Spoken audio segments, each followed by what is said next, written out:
Today we are diving into one of the most contentious issues in South African politics, the EFF's open border policy. Is it a visionary move for African unity or a recipe for economic and social strain? Let's find out. Greetings, my fellow brothers and sisters. Welcome back to Inkari. It's time. I'm Kondos, your host. And on today's episode, we are exploring the economic freedom fighters' open border policy. This policy proposes more relaxed immigration controls to promote African unity and economic integration. However, it faces significant criticism and it's seen as a polarizing topic among voters. Stick around as we break down the arguments for and against this policy and its potential impact on the EFF's electoral performance. First, let's look at the support for the open border policy. Proponents argue that open borders can foster stronger ties between African nations, promoting economic collaborations and mutual support. They believe that easing border controls can boost trade, tourism, and labor mobility, benefiting the economy. There's also a humanitarian aspect. Advocates highlight the moral imperative to assist migrants and refugees fleeing conflict and economic hardships. That the Oppenheimers have given huge amounts of money, most of whose narrative actually focuses on the EFF and the propaganda misrepresentation that we're going to be this irresponsible government. When you elect us today, tomorrow we open the borders. And they've capitalized on that point, which has been unfortunate because it is not true.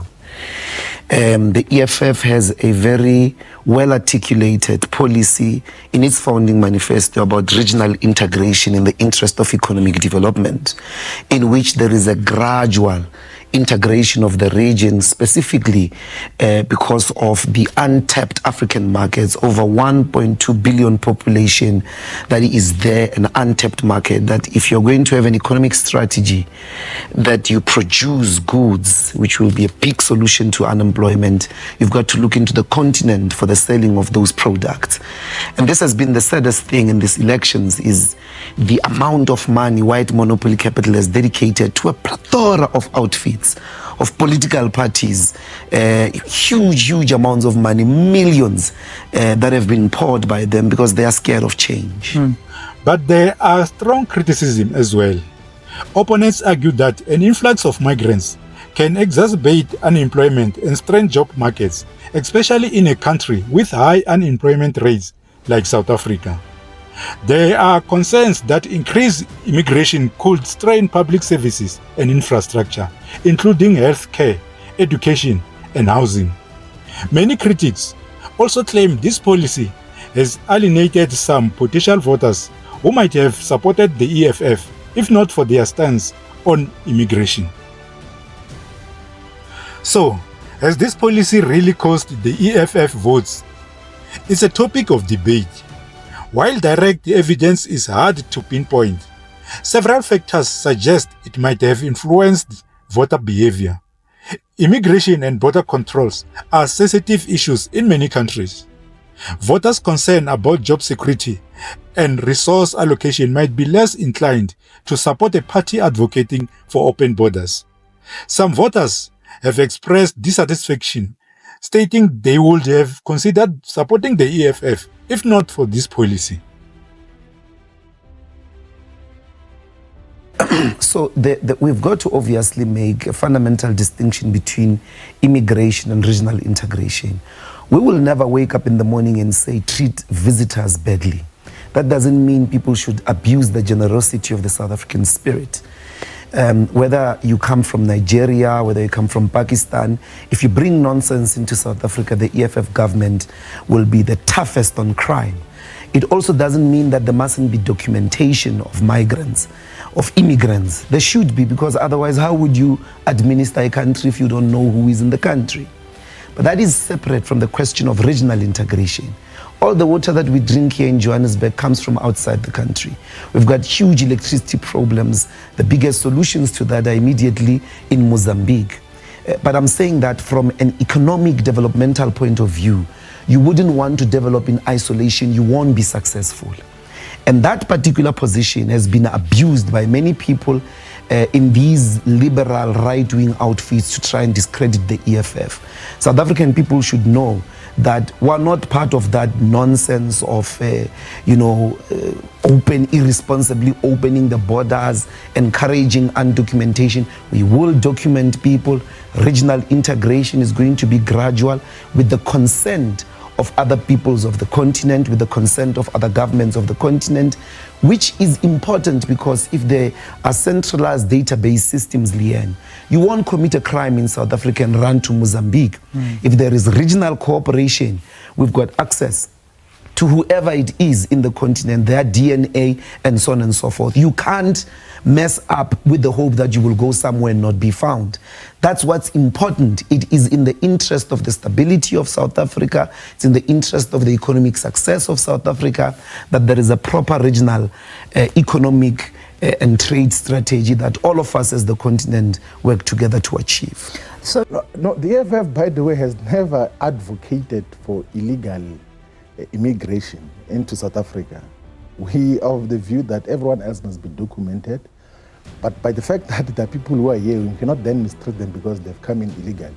And the context of what the President and Commander-in-Chief said was during the COVID lockdown period, where there was a total shutdown for everyone else who had to come back, even those who needed to come back for their employment, whether they are legal or illegal and everything else there. And then government during that period of the COVID lockdowns had said that we're not going to allow anyone in or out and everything else there. And then there was then the call that, but these people, they need their jobs for basic livelihoods and sustainability. And then they said that these people must be allowed to come back to do their work in different sectors as is required. That is the context of what got to happen. It is not to encourage illegal immigration. We have never encouraged illegal immigration as the EFF.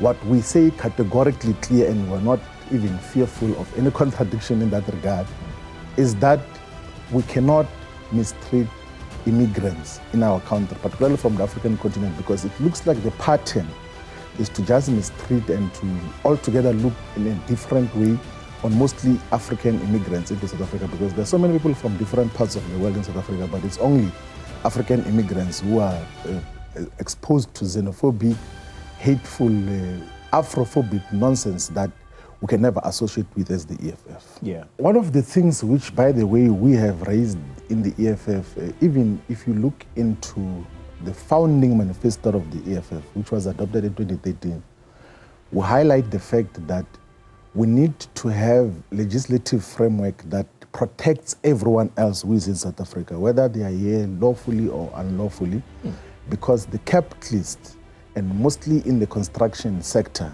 they take advantage of the immigrants and then they employ them for almost nothing. It actually started in the farms, mostly in the areas which border South Africa to the neighboring countries, where they employ people for harvesting season, and when they're about to pay them, then they call police on them. And that is one of the situations that we deal with, that we cannot treat immigrants in a subhuman way.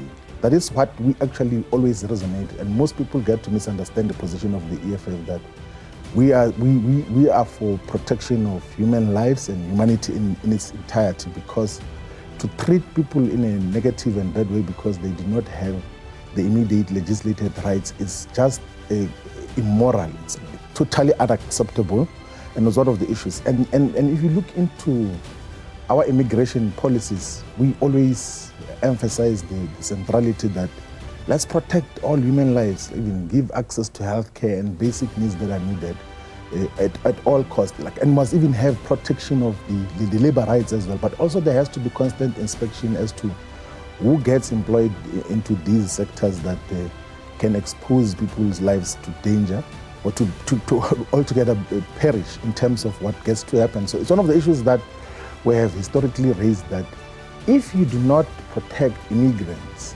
the capitalists will continue to super exploit them, on the verge that no, a government or whoever is authority will just leave them to super exploitation without any consequences because they do not have certain papers at that particular moment. It's one of the issues that we have dealt with substantially before. Yeah.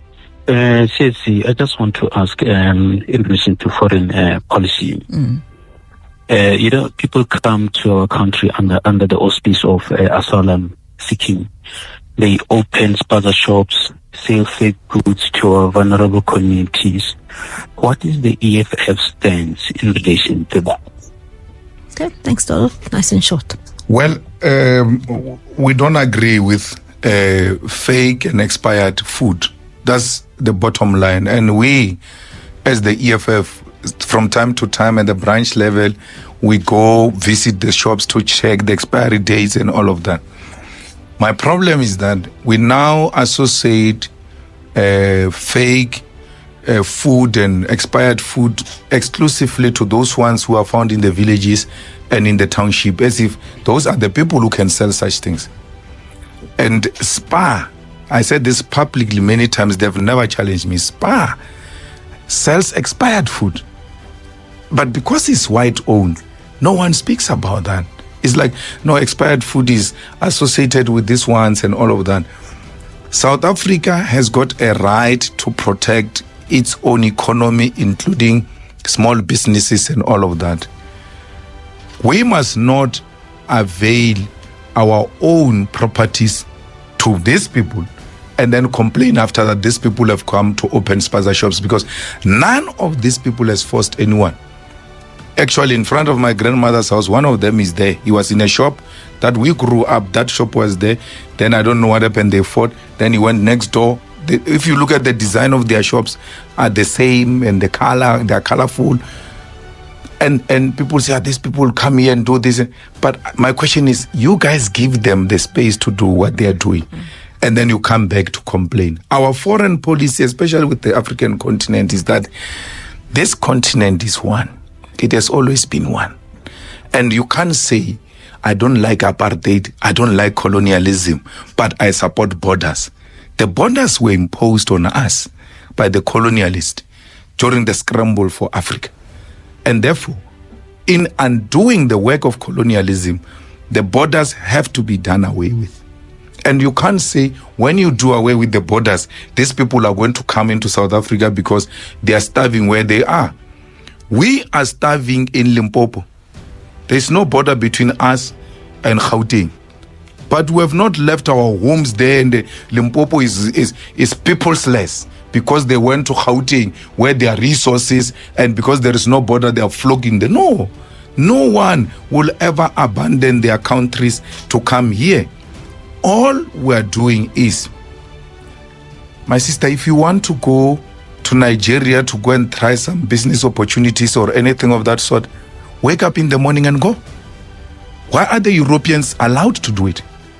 They eat breakfast in Milan, in Italy, and go and sleep in Paris without a hassle. And we are not allowed because the unity of Africa is a threat to certain people.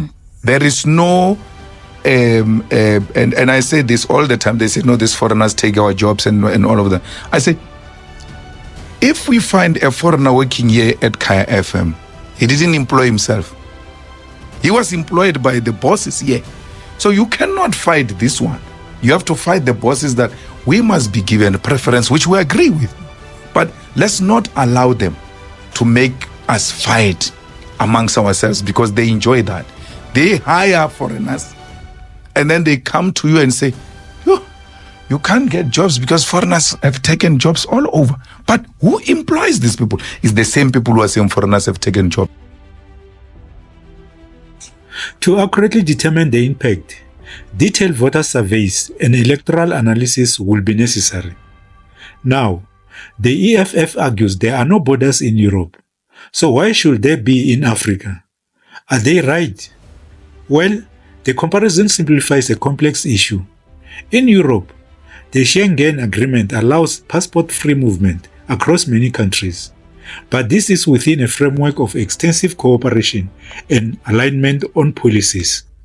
The European Union has established deep economic and political integration, including common laws and standards. This took decades to develop and is backed by strong institutions. Africa, on the other hand, does not have the same level of integration.